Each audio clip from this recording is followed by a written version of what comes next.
select. As we rush through this, I want to touch on the players that you might not be expecting to see here. Fizzy is over there at the bottom of the TSM side. He is not their starting support. That is Yursan, who played in the LMS and PCS last season. But there are some visa issues, so they pulled in Fizzy, who played on Harrisburg University.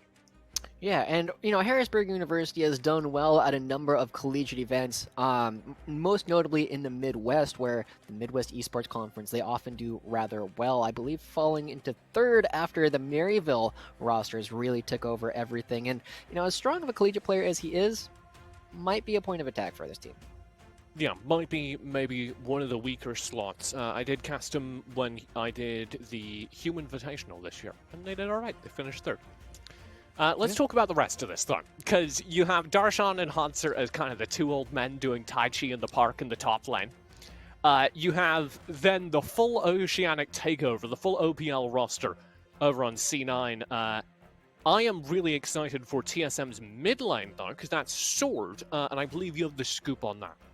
Yeah, he's been playing for the TSM Junior roster and is one of the youngest players coming in this year. He's been making a lot of waves. You've been seeing him doing a lot of streaming and kind of been looking really, really good. I think, Sword and General Sniper are kind of like the two young players that I've been looking at, and it's exciting to see that this guy's going to have an opportunity to show if he's just a solo queue star or if he's really somebody that we're going to have to pay attention to as maybe the next LCS player. But we already got a bunch of picks coming through. We're surprisingly not seeing the AD carry match from Cloud9. Instead, we're just seeing two marksmen already being picked up by TSM.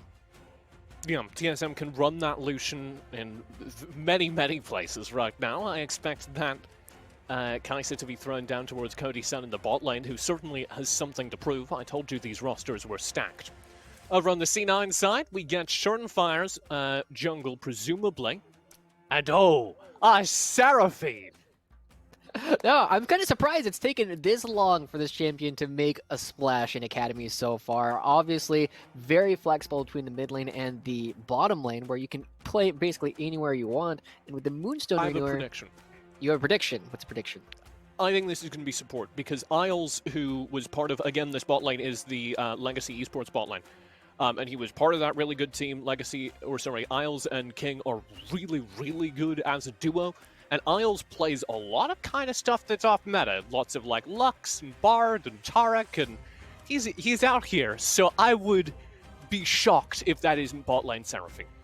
Yeah, I think it's very possible. I mean, the one counterpoint that I have to that is Copy is kind of like the odd man out who a lot of people might not recognize, having come up from the scouting grounds fairly recently, and he is this more supportive defensive style mid laner, so I would not be surprised if he grabbed it for himself. And with the flexibility, they might not know yet either. Yeah, you can see TSM banning out the Tarek there. You might be like, what's up with that? It was Isles' most played champion last split of the OPL. That's how much he's played Tarek. So they're not quite sure where that Seraphine is going either. They think it is probably Copy, and you do raise a good point. Copy does like to play more defensively, more safe. They famously played on that 100 next squad, but they will not be playing a safe defensive lane with Seraphine today. Instead, it's going to be the Zoe there in mid, and indeed, I am right. I could do it too, Josh. That'll be a Seraphine support. Yeah, I'm excited. We got a lot of anime going on in this game between the Lilia, Seraphine, and the Zoe, but... I'm no longer excited. Get me out. Less excited. Alistair and a GP complete the TSM roster. This is presumably going to be Lucian mid, GP up top, and Hanser's Hands versus the Camille. And we have the Kai'Sa Alistair bot lane to bully whatever the Seraphine is matched with. Ooh. Oh my lord. Oh, all right. Obviously, we got to talk about it, TJ. The double support bottom lane, the double enchanters, has been actually super sleeper for a long time, even before the item renewal. But we'll talk about that another time and how strong Shield Bash is. The thing we got to touch on is the fact that Moonstone Renewer might actually get some of its first play here, because what people started realizing was that Staff of Flowing Water, normally it gets 60 AP. right? And that's a respectable number. But if you have recently shielded or healed someone, you get an extra 40 AP, and suddenly it is tied with Nashor's Tooth as some of the highest damage output in the game. And both Seraphine and Jenna, well known for their ability to support everybody else on the team with their shields. And suddenly, we're seeing a super brawly composition coming out from Cloud9, and I can't wait to see it in action. I cannot wait either. I told you this was going to be a great one. I'd also like to take a moment, now that I can properly call it out. Last time I talked to Captain Flowers, and this has been a discussion that I've been having on Twitter today. He told me that Seraphine was awful, and he was getting into the supposed war crimes that she committed on Skarner or something like that. And I just think, yeah, maybe now's a great time for an apology, Captain Flowers. Yeah, you know, it's 2021. We just had a whole lot going on all around the world, and so one maybe of the pardons if King was Seraphine. Yeah. All right, we'll see with Darshan and Hanser. We'll start things off here in the top lane. A little bit aggressive. Yeah. We're not getting any of these early invades, though. Right? Sad. Yeah, real rough time. Well, Seraphine, I mean, level 1. No reason to go for level 1 with Seraphine. Yeah, but TSM could have done it. Come on. You can't always have what you want, Joshi. Sometimes you gotta wait till 5 minutes to start off the team fighting. Mm. We'll see. Not a whole lot starting off across the game. I think the only really surprising thing is the fact that King opting to go with the tier. So he is especially squishy and might end up going down early on if Fizzy and Cody Sun can properly punish it. But other than that, you know, everybody else is doing pretty standard things. Except for Sword opting to go with the teleport instead of an Ignite, which is something that he could really use to bully around Copy. Because like right now, if he had Ignite, Copy might have died. Yeah, it's certainly a lane worth watching. I do want to, as we're heading into this, also address that this is like the first time we've seen Sword play competitive. Because they haven't been on that TSM Junior roster, but that was 3 players, I think, at its peak. It's not a full competitive team. That may change, but TSM Junior has not fielded rosters in years previously. This is, on Sword's first year here in Academy, the first time we've seen them play for TSM. Yeah. I mean, he's played in other things like Twitch Rivals, right? Yeah, he's had opportunities to Twitch do... Rivals. Are you trying to tell me that Twitch Rivals is not the peak of League of Legends competitive? Oh my god, Darshan. What? Flash to chase, Darshan! Maybe about to experience... Oh, never mind. Okay. I had a Twitch Rivals thing set up, but Darshan gets away. Nice hook shot.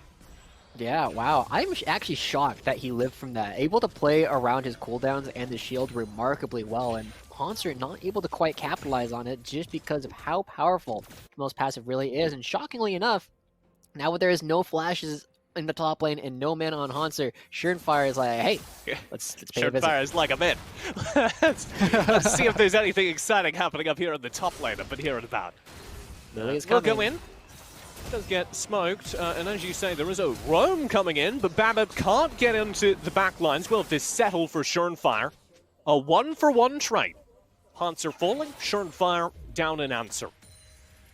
Yeah, honestly, I really like this for TSM coming out. Look at the CS differential. Hunters might have an opportunity. He's not going to be able to crash this wave fully, so Darshan should be able to get a whole lot of it back.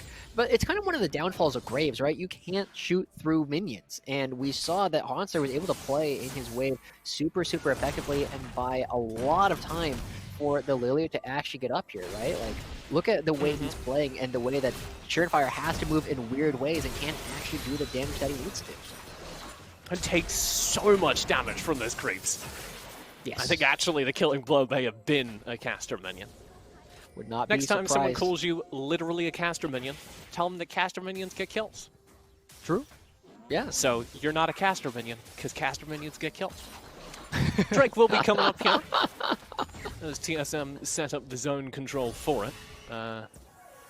Still 30 seconds on that. I was kind of going into this with the theory that TSM wouldn't be looking to fight early because, You have Seraphine and Janna in the bot lane, who certainly benefit from early scrapping. But I suppose it doesn't get any better as the game goes on. They don't become less viable in team fights. Yeah.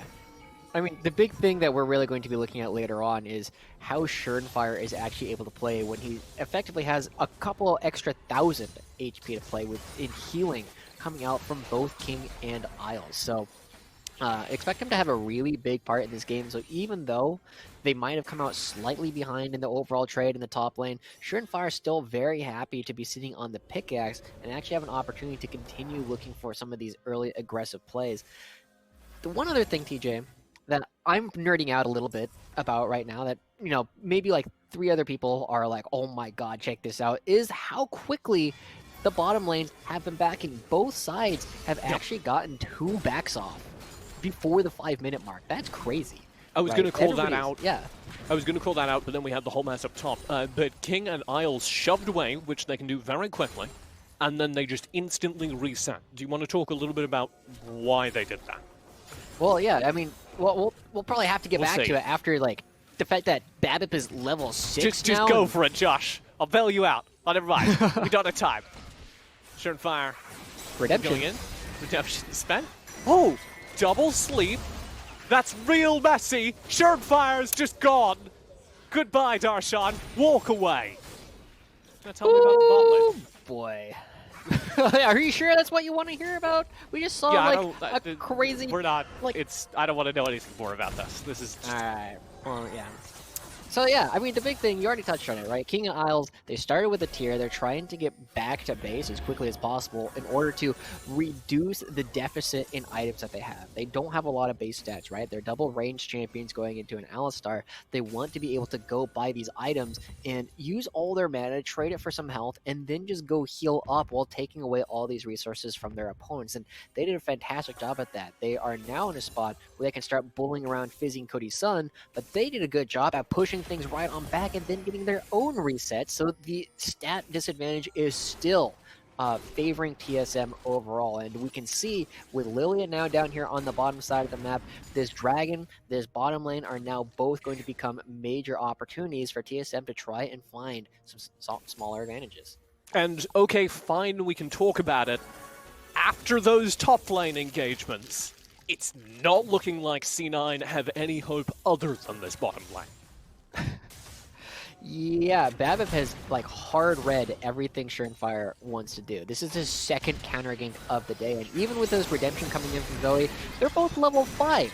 They don't have access to the ultimates, they don't have flashes, they don't have ways to get away if BABIP is here, and he knew that. He knew they were going to try and punish the Haunter with no flash, and was there before the gank even happened. He was waiting there for a good like 20-30 seconds before Surenfire showed up.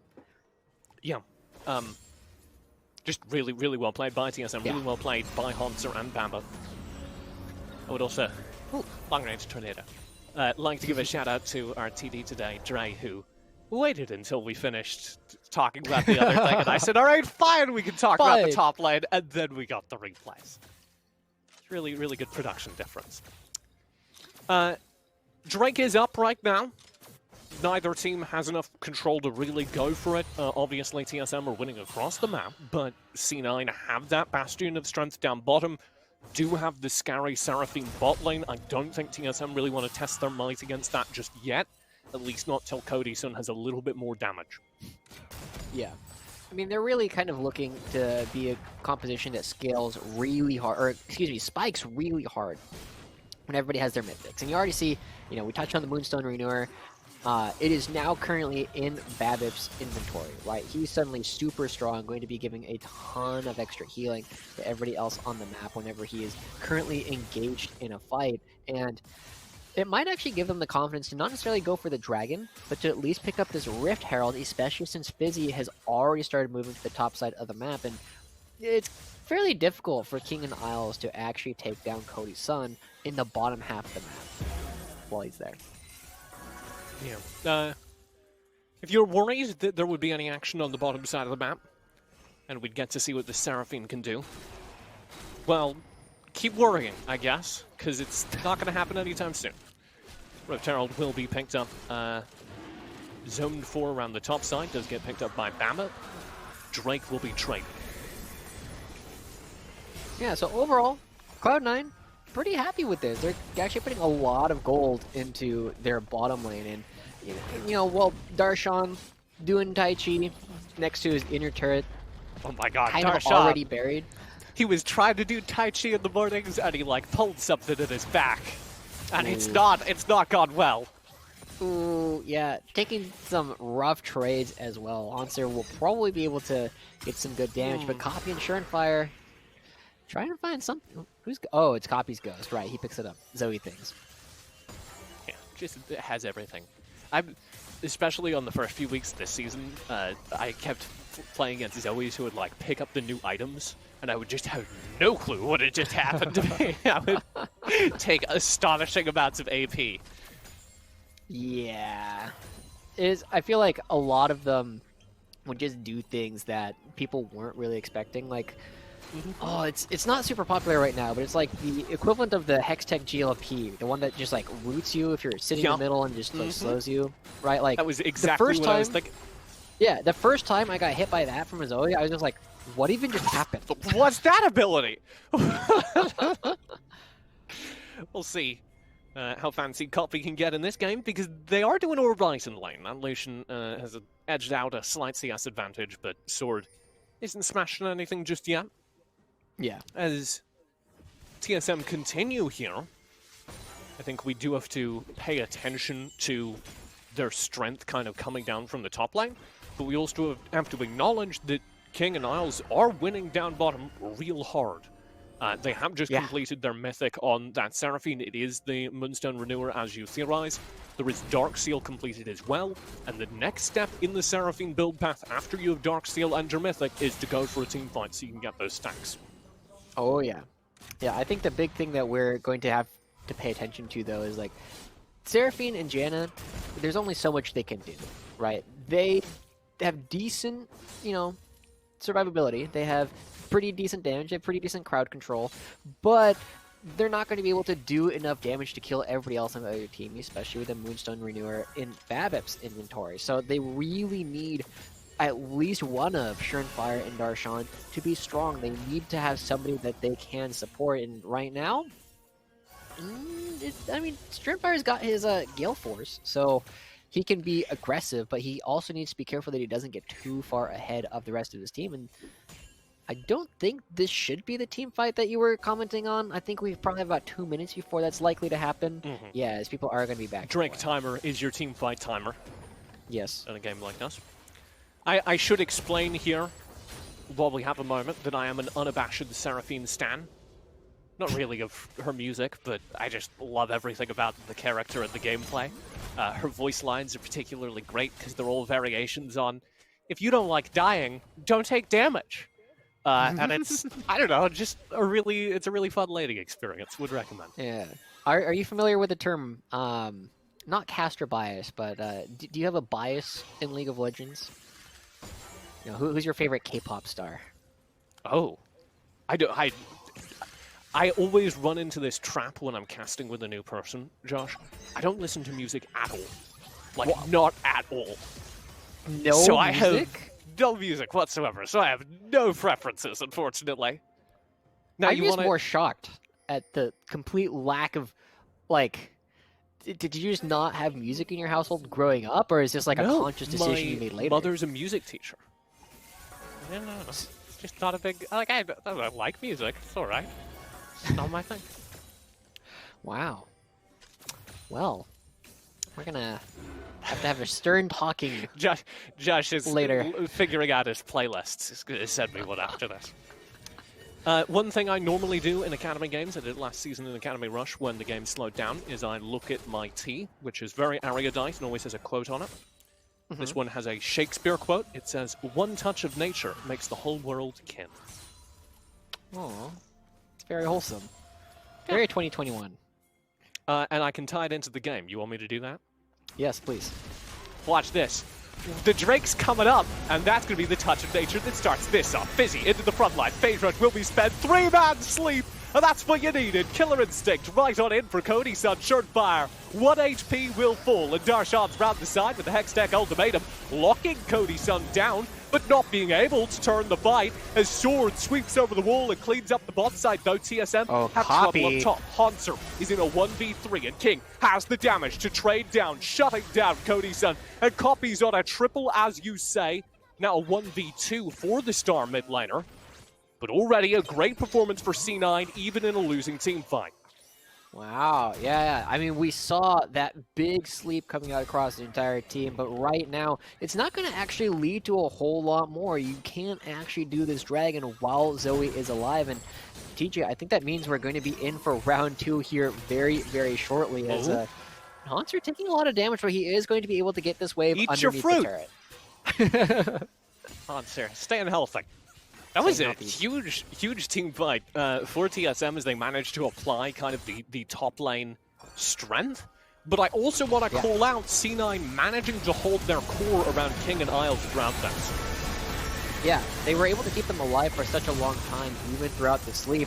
But the big thing is, suddenly, with nobody for the Janna Seraphine to support, they can't do a whole lot, right? They need somebody to stand in front of them, and Darshan just too weak to even take down Cody's son in the 1v1, and it takes Copy to find a lot of low health members to come around and actually bring some of this up. And I mean, they do have enough damage, right? They are able to find the Kai'Sa on the back end, but they still need somebody to stand in front of them. They don't have that right now. Surenfire isn't strong enough. The Gale Force gives them a lot of mobility and burst damage, but not going to allow him to stay alive when you get slept. And so now we're going to see that the Dragon, during that replay, actually went over to TSM, so they found some kin a little bit.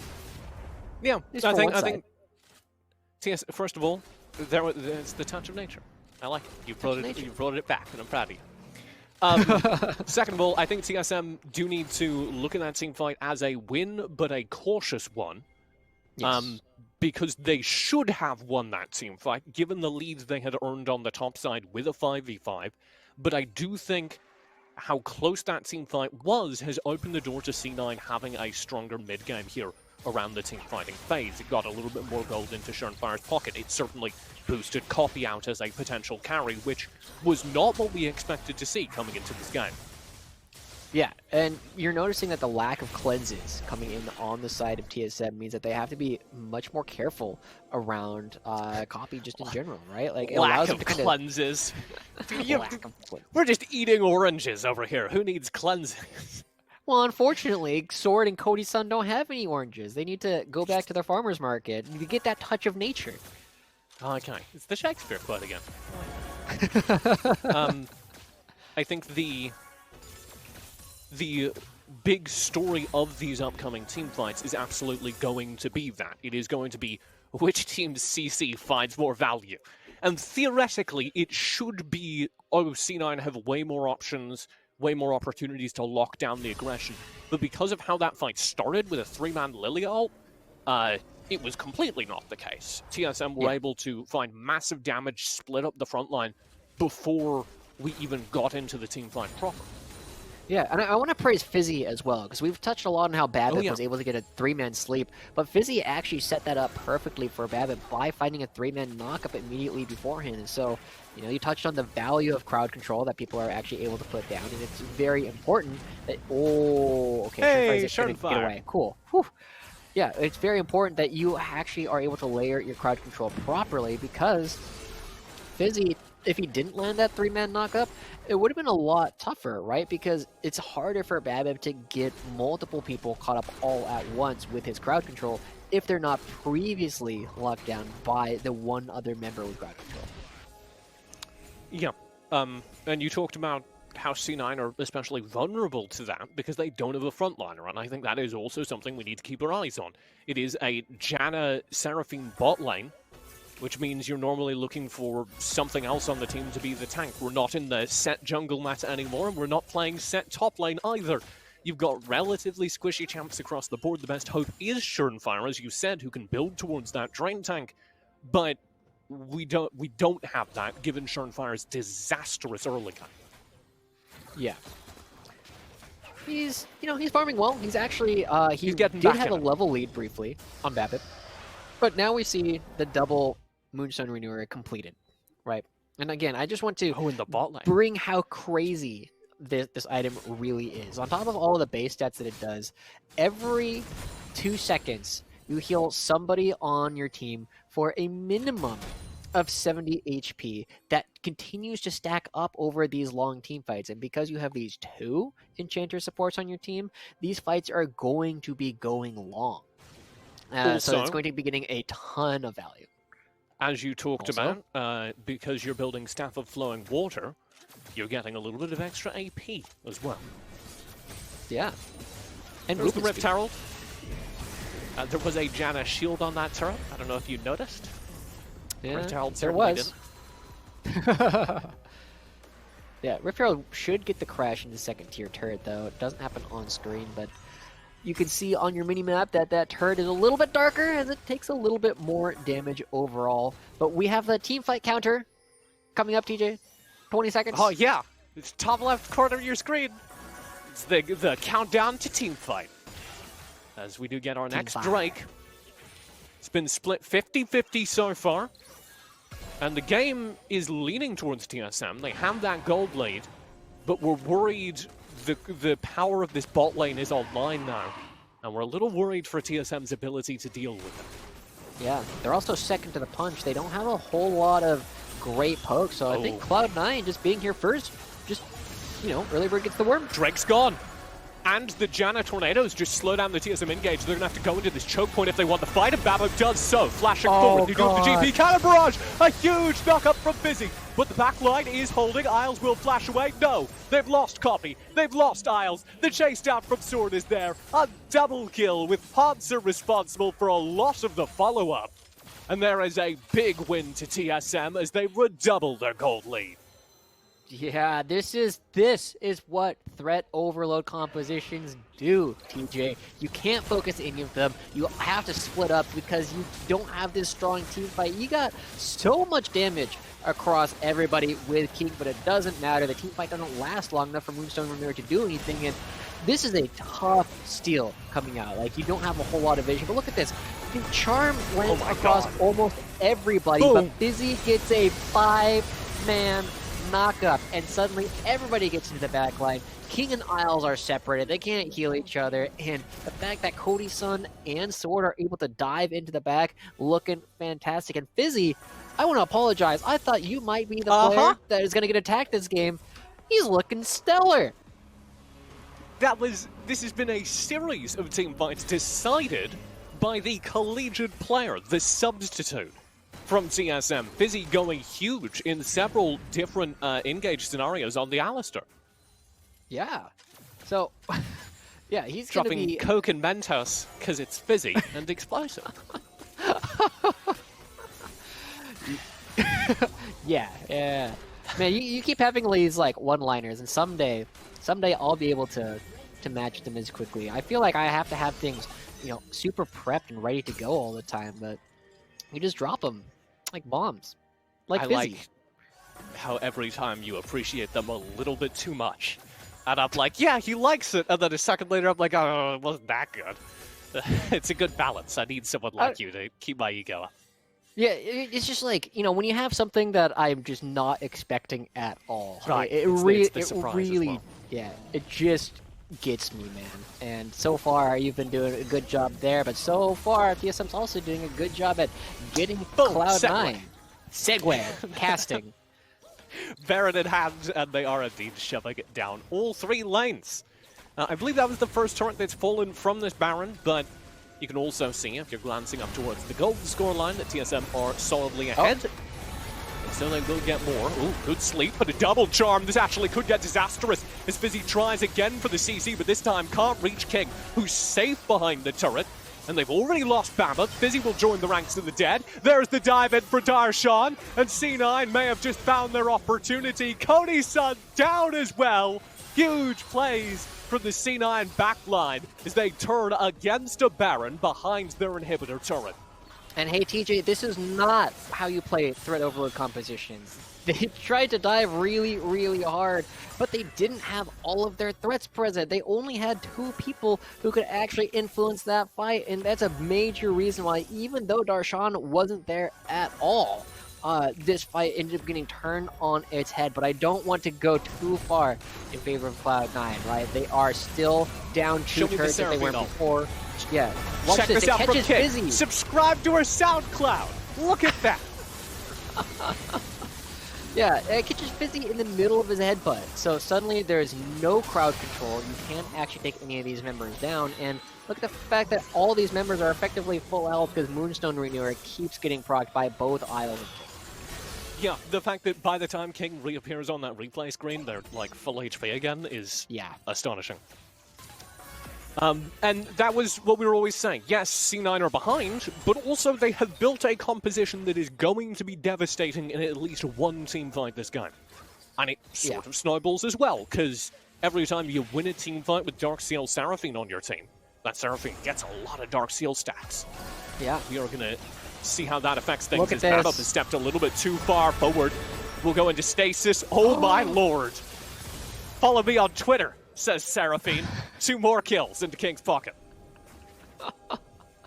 Yeah, they end up catching it because Seraphine's ultimate is so long. They are able to catch it because of the extension after going through Babip. And now we'll get to see what they can do because this team fighting composition, once it gets ahead, it's a death ball that nobody can really do anything about. But the one thing they got to be careful about is Haunter, still very strong on the map, can pull a lot of attention to the far side. With 2 members dead, both Babip and Sorb currently in the fountain, they're not going to be able to get the top lane turret. They're not going to be able to get the defense of the bot lane turret, and Babip just gets run down.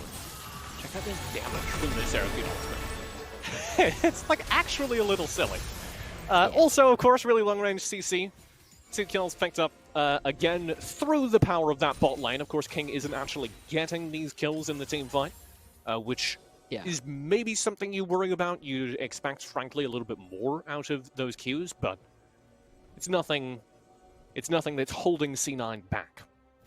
Oh no, he's got a bunch of Dark Seal stacks. He's got excuse me, a 3rd item under his belt at this point in. With 2 Mountain Dragons currently in Cloud9's pocket, hey, they've counted to 3. They haven't gotten to 4 just quite yet, but they are setting themselves up to do so. And a major problem for threat composition, or threat overload compositions, is the ability to actually burst people out. The faster you can take team fights, the better. And they are getting slowed down because of the composition that Cloud9 drafted, and also from the fact that everybody's just a little bit tankier now that they have 2 Mountain Dragons and are likely to pick up a 3rd. I want Seraphine to open a vlog channel. A vlog channel? Yeah. All right. What kind of content are you looking at for this vlog channel? God, just the worst. Just like, hey guys, we went to the beach today. Here's some video of it. Just like, completely nobody would care. You know, that kind of vlog channel where you look at it and you're like, why does this have 9 billion views? Oh, well, yeah, it's just... All right, as a vlog channel or like a TikTok? Oh, both. You've just given me great ideas. Actually, you know what we're doing? We're giving Riot great ideas. Cloud9 are almost entirely back in this game. The gold lead still leans slightly towards TSM, but it has shrunken significantly. And of course, this late into the game, Water 2000 doesn't mean nearly as much as it used to. We have our teamfight counter coming up for C9 with those Drakes, currently 3 in the bag, 1 away from Sol, and of course the Baron on the map. Yeah, we'll see. This is the scary part for Cloud9, is because they play like this death ball kind of thing, it's hard for them to move around individually in a lot of these jungles because you don't necessarily have the same kind of strength. But now they've reconvened everybody on the map. They can try and find sieges, but the big thing that they got to be careful about is, again, the fact that both Sword and Haunter can try and split them up. They can try and pull this death ball apart and, you know, use the force. Luke? Is there a Luke on this team? I don't think there is. Let's take a look. There is later today with a Luke. We do. Yeah, we'll get to that when we get there. Yeah. You can hold that joke, and when we get into game, you can be like, use the force, Luke. Yeah, let's see. We got Kevin. We have a Leo. Mm-hmm. And we have a Liu. Today on Joshi reads player names. Yeah. Leo. And I don't know players' real names. We do have a Baron as well. I don't know what the Baron's real name is. And a fight around it. Sword in trouble, will flash away. Fizzy to follow up. Fire in trouble in the front lines. Will be CC'd. Huge charm for the back lines. And that will determine the team fight yet again as C9 press forward. TSM need to get out of here. And King has no mercy. Over the wall arcs the Seraphine subscription notifications and they will find yet more kills. TSM have to back away. Babip, what can you do? Well, Nothing. die to copy. The rookie, straight out of amateur, straight out of scouting grounds, going huge in their first Academy game as the Baron will go to C9. Yeah, this is the thing about Cloud9's composition is every time you think you're close, just need to push a little bit harder in order to get the team fight win. They get so much healing, so much shielding that it's impossible to actually take somebody down. Nobody died. Darshan was the focus of so much of the damage, and he didn't go down either. Now with the Baron, the gold lead, and another turret in their hands, they're going to be able to back away, get a ton of major item breakpoints to come through, and we're going to see another fight in just a moment because Fire almost gets caught here, but he's the one who's like, haha, call an ambulance, but not for me. And look at this, Cody's son just runs directly into the charm. He's got the extra movement speed, gets caught out, and now there's so little that they can do because they can just hit you from over the wall. King tells them to subscribe and ring that bell, and there's just no turning back from that. Oh my god. And then Copy just casually saying, hey, sure I'm fresh out of amateur. Sure this is my first stage game at Academy. But I'm a flash over the wall and fight Bather. Yeah. No big deal. No big deal. We got another dragon. It looks like hasn't quite spawned on the map. Less than a minute left. But look at this. They've got the gold lead. It was just a very small gold lead. You know, very, very recently. And now it's so much larger. C9 far out ahead now. So this needs to be big. TSM for quite possibly the game, because if they lose this, this is Fizzy has no ult. soul over. Yeah, Fizzy's ult is gone. He had to use it to survive Copy.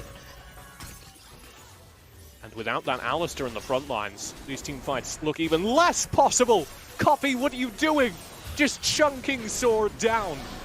Drake will be gone, so is the soul, and so may be TSM. They're trying to escape the clean way, walking back through their jungle as opposed to respawning at their fountain. And most of them will get away. We'll see if Sword is one of those members. Look at where he is. Yeah, just kind of alone up top there. Sword is in the enemy jungle, backing up towards the fountain. Inside the enemy base is Sword. And he should die to the turrets there. I don't know. He's diving the Nexus. Touchdown Sword. Isles will find the kill. King me. Fortunately, doesn't work quite the same way in League of Legends. And now, with everybody running around, I mean, the thing that was really good that Sword did was he cut the lane in the mid lane. It's not going to have the same kind of minion pressure coming out there, and he actually buys a decent amount of time. And despite the fact that it looked rather silly, he's actually going to pay for itself. He should be back up by the time his inhibitor turrets are starting to come back into threat. Yeah, actually huge play from Sword. We're seeing the rewards of that. C9 have to go through this slower top lane, and their Baron buff is probably wearing off pretty soon. There it is. Here is Sword dying. We do get the replay of that. Isles getting that kill. Sword, as you pointed out, Joshi, focusing entirely on clearing that minion wave. Yeah, not bad. C9. C9. Oh, inhibitor turret fell in the meantime. Here comes Cloud9 looking for the end. They did grab Bambip as well. TSM, on the run here. Fire on the front line. C9 just chunking those turrets. Seraphine's real good at that. Oh yeah. And they will leave early. They don't want to force into the turrets. Yeah, this is a part of the game for Cloud9 that becomes my favorite comms to make. Every fight is winning. We cannot die. Look at how far they can go. Fizzy just rejected. Charm will land. This is it. C9 Academy in their first showing here for the season. Looking absolutely dominant. You get the legacy spam from Isles as that bot lane was absolutely essential. The legacy bot lane stepping up here to win Cloud9 the first game here in Academy, and even about to dive them a little bit. Oh, that was so rude from Coffee. He's feeling good, you know that, but this is what the composition does. You get to late game, and there's not a whole lot that anybody else can do about it. And they rolled high, getting the Mountain Soul into the game as well. So good job to Cloud9. I mean, at the end of the day, it was a little bit shaky at the very beginning. BABIP had some fantastic counter ganks, but their composition just didn't scale as well. The threat overload misplayed once or twice, and suddenly the death ball double enchanter composition that Cloud9 was able to bring to bear suddenly became the point of nature, and they found their kill. Shakespeare. If the quote was on the back of this little teabag that I had. That's not going to show. It's white on white. So I like we're bringing it all the way back. I think it's worth noting, though, that C9 did lose the top side of their map. Like, Darshan got blown out of that game. I know you kind of have to cast your mind back to a moment where C9 weren't just walking around the map winning team fights, but they spent the first 10 minutes of that game losing hard. And then the star bot lane was able to pull them back out of it. Yeah. And I feel like it's not necessarily... And also copy. Yeah, I mean, there was the one point, right, where Darshan got, like, almost killed 1v1 by Hanser. And, you know, that one we can definitely put on Darshan. But after that, I just really want to credit their opponents for it, right? Like, again, BABIP was able to play extraordinarily well. He was able to find the first counter gank by just saying, screw this blue buff. I'm just going to come directly top lane so I can help out the rest of my team. And then later, oh, let's just chill here for 20, 30 seconds while I wait for Surenfire to definitely come up here. Because if he was wrong, he would look like a fool. But instead, he just looked like a genius. Yeah, and also Copy, who we didn't talk about enough in this post-game, once again, straight out of Amateur, straight out of Scouting Grounds, absolutely dominating this game, showing up like ready to be promoted in that mid lane.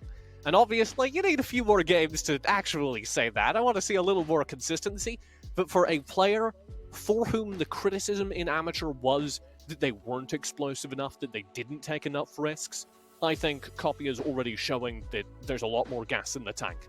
And yet another win for the 100 Next scouting program, I guess. Yeah.